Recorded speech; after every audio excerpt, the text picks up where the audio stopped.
You blog about the food you eat? Yes, I blog about the food I eat. Not all of it, because that would be a lot, but just the good stuff. The stuff that's worth blogging about. And so when I travel, I also blog about like the food part of the travel mostly. And it's called Eating the World. My Eating the World. Yeah, because my alias is Eating, which is E_TING. It's like eating, but it's also related to my Chinese name, which has the word ting in it. So yeah, I blog about food. Do you like many locals? Probably culture shock for some expat here. A lot of locals before they eat, they don't pray, they take photos. Yeah, there's a saying. Yeah. Is it like a ritual for you? There's a saying. It's like your camera eats before you do. Like it's like some people say grace. I take a photo. Wow, you really the food before you eat. You could say that, yeah. It's showing respect to the chef who made it, or not, or and also because I have a bad memory, so I need to take a photo. So don't be shocked next time when you are in a local restaurant. People, especially the locals, they are like taking photos like crazy before they eat. Okay, so can you pass the mic to Ali? Can you tell us a bit more? I know you very well, but can you tell the audience a bit more about why you are doing social media with Cafe besides digital? Your background is more like a web designer. Yeah. Guess what was my background? I think the first flight I ever took was from London to Hong Kong. Excuse me. I cried a lot, didn't want to leave my mother. This nice lady gave me a teddy bear on the flight. That was about 6 months ago. And that was 6 months ago. And of course, that world's literature, did you not, about 30 odd years ago or so. Fell in love with Cafe. Had an opportunity to come back to Hong Kong, and so joined Cafe at that point. So dream come true. They gave me a job to do social media and digital. So. Did you find a job through social media as well?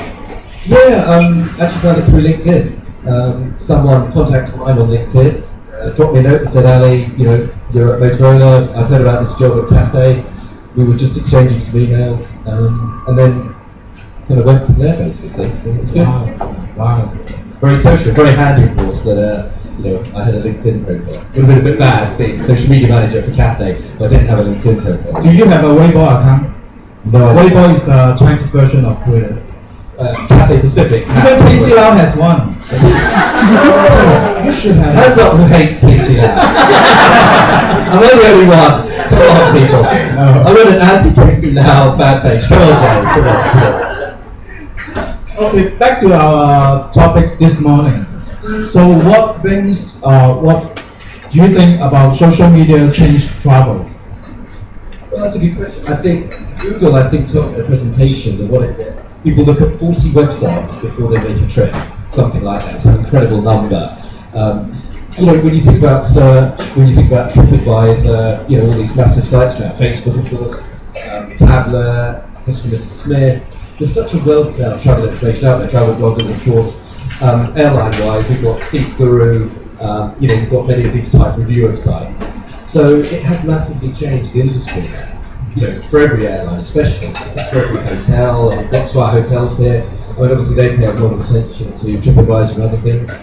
Yeah, so it's a massive change. Do you think it's also changed the way as a big corporation like Cafe to market their product instead of traditionally, we still remember Cafe did a lot of big TV commercials.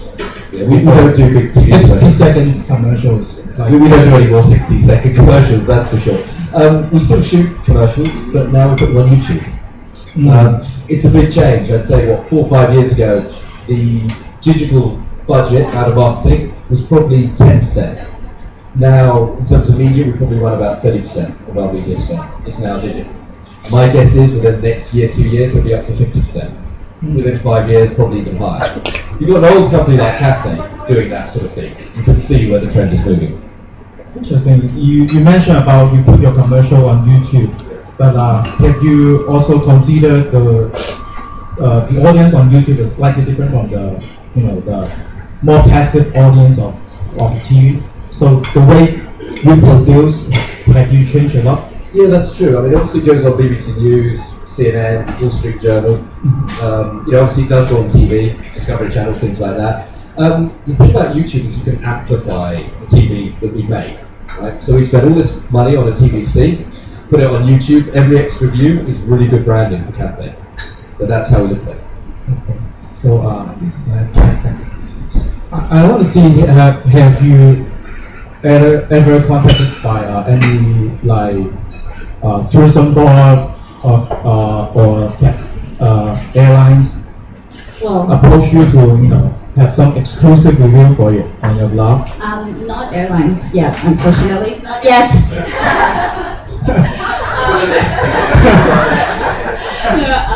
But for me, it's a lot of restaurants, usually in Hong Kong, but also in the region, like Singapore or like Macau. So they, there's often invitations to visit the restaurant for like a tasting of a particular menu, or maybe just because they want to know you, or so there have been. How do you think? How did you bring the attention to your blog? Have you done anything like doing like I myself also a blogger. I do a lot of tweeting, Facebook, doing propaganda about my blog on Facebook. There is an If you add me on Facebook, you a bit unlucky. So, yeah, there's definitely an element of self-promotion on this? Facebook. I have a Facebook page as well as my own profile. So the page is like the food blog page, so it's called Eating. And then I have Twitter, which has it's actually made a huge difference to like the traffic and the people who come to my blog. Because with Twitter, you can connect with anyone, anywhere, almost. And people, when you connect with them through Twitter, they find your profile, and then and then I put my blog link on my profile, so then they come through to my blog, or we just converse on Twitter, and on Sina Weibo as well, to a lesser extent because I'm really slow typing in Chinese, so I don't respond as often, but that's also starting to happen as well. I'm trying to be better at that. So does blogging change the way you travel? Not really. The blog is really just a documentation of how I've always done things, well, to an extent. And so, it's just about really writing down how I felt and taking photos of the places I went to, and then just kind of sharing that information out to everyone. I think that's the main point. Like, I just want to document and share what I saw and what I ate to the rest of the world, whoever wants to read it, basically. Have you helped anyone, or anyone has helped you during your trip on social media? A lot of people ask me when they're coming to Hong Kong, like, where should I go and eat, because there's so many restaurants in Hong Kong. So I put together a list on my blog, and that's the first point of reference. Like, I just refer them to that, and then go, well, if you have any more questions, you can tweet me, you can email me, whatever. And so that's the most often, what I'm most often asked for.